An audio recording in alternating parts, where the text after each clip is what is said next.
Assalamualaikum warahmatullahi wabarakatuh. Nama saya Ahmad Mujadid, mahasiswa Hukum Keluarga Islam, Fakultas Syariah dan Hukum. Dan kesempatan kali ini dalam rangka memenuhi tugas mata kuliah Hukum Perkeluargaan Islam di negara Muslim.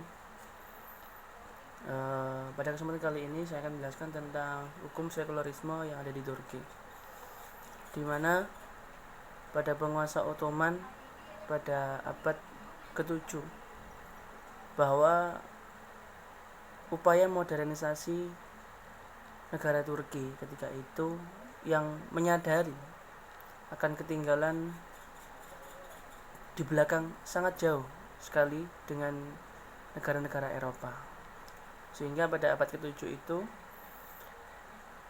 penguasa Ottoman ketika itu mengupayakan modernisasi, bagaimana negara Turki yang bermula adalah negara Islam kemudian mendeklarasikan, tepatnya pada tahun 1926,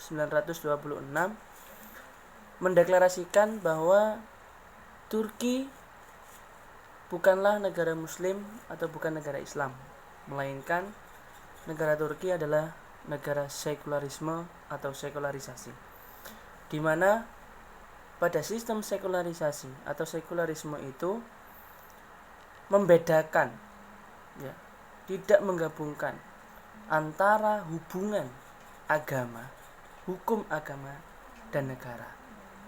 Namun yang menjadi istimewanya di negara Turki tetap ada Kementerian Agama yang mengatur terkait dengan agama di negara Turki. Bermula dari diskusi yang sangat panjang, kemudian seorang elit Kemalis berpendapat untuk mencapai tingkat kontemporer dalam peradaban Eropa bahwa cara hidup Barat harus didukung dan diimpor dengan semua jenis lembaganya, termasuk daripada hukum. Di mana di negara Turki yang baru berasumsi bahwa perubahan budaya dan modernisasi dapat terjadi dikenakan melalui kekuatan hukum. Salah satu perubahan utama yang diharapkan dari negara Turki adalah sekularisme, di mana membedakan antara agama dengan negara, yang kemudian dideklarasikan secara resmi pada tahun 1926. Namun, hukum keluarga di dalam pada kali ini kalian bahas tentang hukum keluarga di negara Muslim, di negara Turki, hukum keluarga Islam telah menjadi salah satu benteng terakhir dari Islam dan sistem hukum daerah yang paling tahan terhadap sekularisme. Hukum keluarga Islam secara resmi menjadi sekuler untuk pertama kalinya dalam sejarah. Sementara Islam terus berlanjut, sebagian besar warga negara Turki, hukum sekuler yang baru dimaksudkan untuk mengubah struktur inti dari kehidupan rumah tangga Turki untuk membawanya lebih dekat ke model Barat. Jadi dalam hukum keluarga Islam, hukum keluarga di negara Turki itu tidak ada pembagian secara spesifik.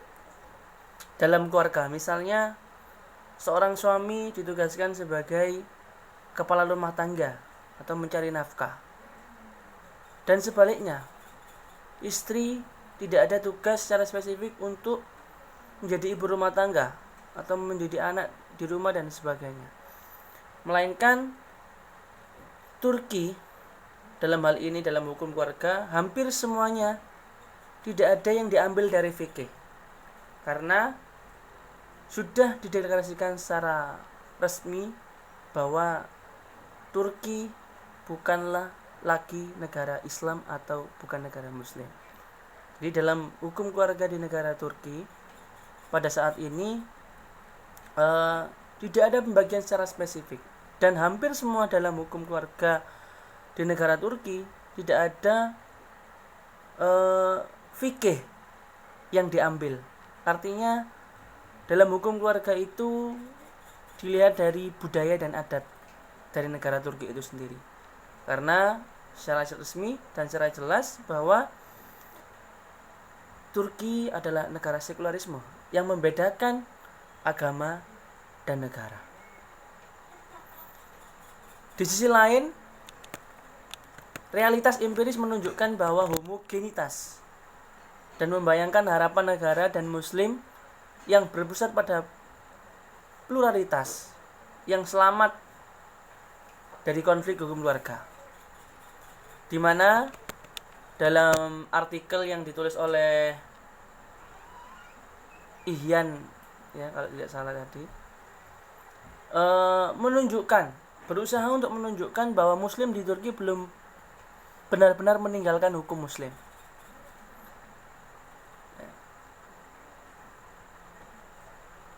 Yang kemudian, ya, jadi sekali lagi bahwa penduduk muslim di negara Turki belum benar-benar meninggalkan hukum muslim mereka demi hukum barat sekuler yang ditransplantasikan, meskipun insinyur sosial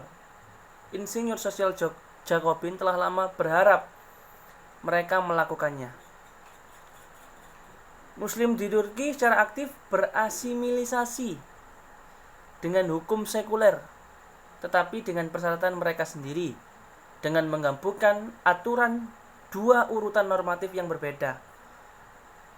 Secara pragmatis, berhasil memenuhi tuntutan hukum sekuler dan juga hukum agama. Dan dalam artikel ini memberikan penjelasan secara teoritis tentang modernitas hukum dan penggunaan instrumentalis hukum oleh negara-negara modern. Yang kedua, sejarah sekularisasi hukum dan modernisasi hukum di Turki. Lalu kemudian gambar realitas sosial hukum postmodern dan pada masalah hukum keluarga Islam di Turki.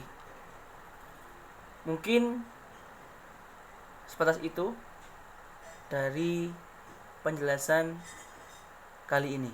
Dan satu informasi lagi tambahan, bahwa hukum keluarga di negara Turki dimasukkan pada hukum perdata.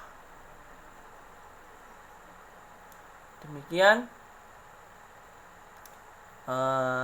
dari apa yang kami sampaikan sedikit terkait dengan pembentukan tugas mata kuliah hukum perkawinan Islam di negara-negara Muslim.